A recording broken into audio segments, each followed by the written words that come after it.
Hi and welcome to this part of my look at Ableton Live 10.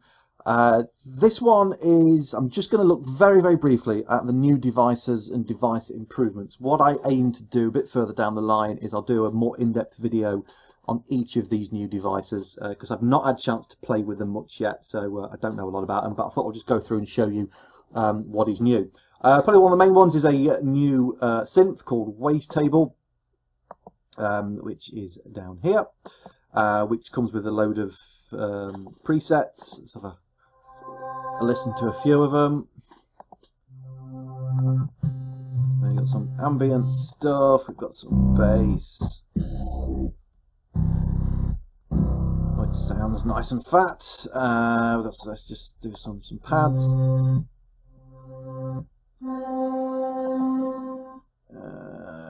Voices, what have I got here? Some percussive stuff. Okay, so some nice sounds in there. Let's just drag it in and just have a look what it looks like. So we've got this quite nice sort of interface down here. Let's put a preset in actually so we can see what it looks like. Okay, so we get all these weird wave stuff things, and then we've got a matrix for kind of LFOs and so on. There's some MIDI stuff down there. So like I say, I've not had a chance to play with this much yet. So it's something I'm going to have a play with, and then I will fill you in a little bit more. Looks like we've got 2 oscillators. And you can do some pretty looking shapes like that. And you can actually, if you click this button here, we can get the display up here, which is, so there we've got our envelopes, our amp and envelopes and the LFOs, which is quite nice. Gets rid of that. I did think you could get that display up there somewhere, but I'm not sure. But anyway, so yeah, you've got a new synth called Wavetable, which I say I'll do a separate video on when I've worked out how to use the damn thing. We've got a new audio effect called Echo. Let's stick this here. All right, which is a modulation delay that is capable of a wide range of sounds from tape saturated and bucket brigade styles right through to modern clean and digital delays. So yeah, basically it's a new delay effect, and it also includes an LFO that can modulate the filter frequency and so on. Again, I've not had a chance to have a play with it much yet. That's what it looks like. And again, I'm guessing we've got some presets, yeah, ambient spaces and vintage delay and so on. So when I've had a play of that, I will fill you in on what that does. And yeah, so it looks nice anyway. Another new effect is called Pedal, which is going to be down here somewhere. Here, again, you've got usual presets on it. Let's just stick it in here, see what it looks like. Not very exciting. But yeah, it's a new audio effect. It's a guitar distortion effect that can also be used in less conventional settings. It doesn't have to be used on a guitar, you know, you can put it on synths, drums or whatever. It's got 3 different modes, it's got overdrive, distortion and fuzz, and so on. So again, when I've had a play with that, I will do a separate video on that. We've also now got drum bus. Let's stick that in there. Again, which looks like that again, you know, it doesn't look very exciting, but there's an analog style drum processor.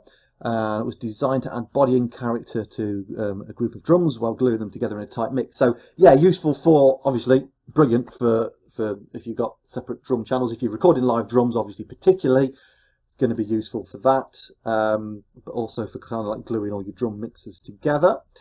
And I think Utility has had some improvements as well. Let's just stick that in there.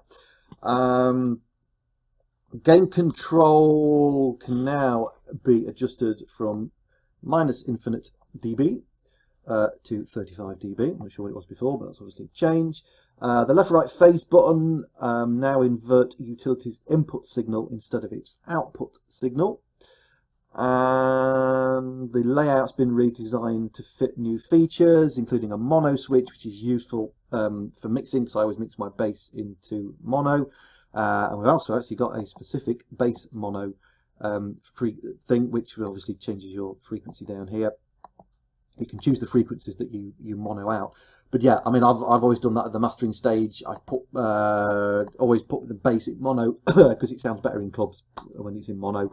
And there's an audition button as well down here, so you can hear the effect on it. And we've also got a balance knob which replaces the panorama slider. Apparently, though, it does say older sets will continue to sound the same due to an added legacy mode. And older utility devices can be upgraded via the button in the title block. And EQ8 has had an improvement also. Let's bring that in. Obviously, you can still bring it up into here, but it's the minimum frequency is now down to 10 kilohertz. What was it before? Was it 20? I think before. I can't put it in on there, it's not going to work. But anyway, that's been added to that. I'm going to add one more bit into this video as well, just on groups, because it's a very short one. I don't want to do a separate video on it. You can now, obviously, you can always have the ability to group tracks. Let's just duplicate a few of those. Okay, so all of those tracks are now grouped together. You can also now group tracks within groups, if you want to get really complicated. Okay, so you can see there we've got that group within that group. Okay, so you can group and group if you need to. And for group tracks, the assign colour to clips thing that I've looked at in a previous one is then renamed to assign track colour to grouped tracks and clips.